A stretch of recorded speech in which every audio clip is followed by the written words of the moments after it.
जय हिंद। एक बार फिर से स्वागत है इस नए वीडियो पे।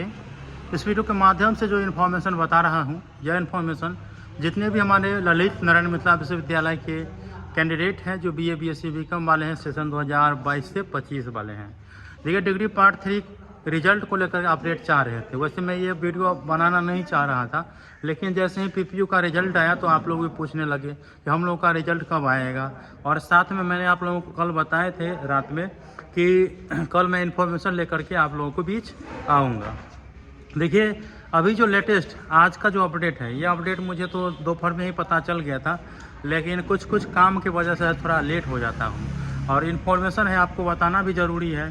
देखिए, जितने भी कैंडिडेट हैं जो रिजल्ट का इंतज़ार कर रहे हैं और पिछले वीडियो में जो परीक्षा नियंत्रक महोदय बताए हुए थे कि इस महीने के अंत तक रिजल्ट जारी कर देंगे, ऐसा कुछ भी देखने को नहीं मिल रहा है। आप लोग बिल्कुल सुन रहे हैं, ऐसा देखने को कुछ भी मिल नहीं रहा है। जहाँ तक कॉपी के मूल्यांकन की बारे में बात हो तो कॉपी का मूल्यांकन हो चुका है, ठीक है, और यूनिवर्सिटी में भी कॉपी आ चुका है।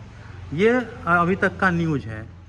और साथ में जो है अब साइट पर चढ़ाने में, ठीक है, साइट पर चढ़ाने में बोला गया है कि कम से कम 10 दिन का समय लगेगा, कम से कम 10 दिन का समय लगेगा। तो उसके हिसाब से आप लोग समझ जाइए कि आज मैं वीडियो अपलोड कर रहा हूँ तो आज से 10 दिन कितना हो गया। मान लेते हैं कि 5 जुलाई मान लेते हैं, तो यूँ समझिए कि 5 जुलाई तक या लेटेस्ट 10 जुलाई तक आप लोगों को रिजल्ट देखने को मिलेगा। जो आज का सूचना है उसके हिसाब से बता रहा हूँ, ठीक है।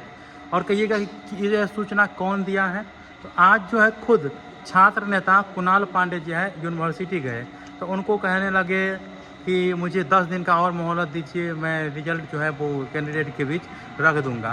तो देखिए, अगर कैंडिडेट जागरूक होंगे तो आप लोग आवाज़ उठाइए, और नहीं जागरूक है तो फिर भाई जो बताया गया है, मोहलत मांगा गया है, तो इसमें हम जोर ज़बरदस्ती तो नहीं कर सकते हैं।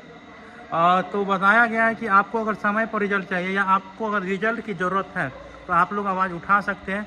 बाकी कोई छात्र नेता कितना करेगा, उनको जो है यूनिवर्सिटी का भी सुनना पड़ता है ना, कि भाई वो अगर कह रहा है 10 दिन का मोहलत मांग रहा है तो 10 दिन दे दें। अगर 10 दिन के बाद अगर प्रयास नहीं वो करता है, 10 दिन तक रिजल्ट नहीं जारी करता है, तो फिर ज़ोरदार जो है तरीके से आंदोलन किया जाएगा। और मुझे दुख की बात है कि जो लोग कैंडिडेट BPSC का फॉर्म फिलअप करना चाह रहे होंगे तो वो नहीं कर पाएंगे। अगर BPSC का डेट बढ़ जाएगा तो फिर फॉर्म फिलअप कर पाएंगे, लेकिन अगर नहीं बढ़ता है तो फिर दिक्कत हो जाएगा। बाकी यही इन्फॉर्मेशन है, और जितना ज़्यादा इन्फॉर्मेशन इकट्ठा करने का प्रयास किया तो ओवरऑल यही इन्फॉर्मेशन है। बाकी चैनल से जुड़े रहिए, और आप रिजल्ट को लेकर के क्या अपडेट चाह रहे हैं वो मुझे कमेंट बॉक्स में ज़रूर बताइएगा। ये एक मेरे फ्रेंड का स्कूल है, ठीक है, स्कूल इसमें जो है डेंटिंग पेंटिंग चल रहा है। स्कूल चालू है लेकिन डेंटिंग पेंटिंग चल रहा है, तो होगा तो उसका ब्लॉग अपलोड कर दूंगा। मिलते हैं अगले वीडियो में, तब तक के लिए धन्यवाद।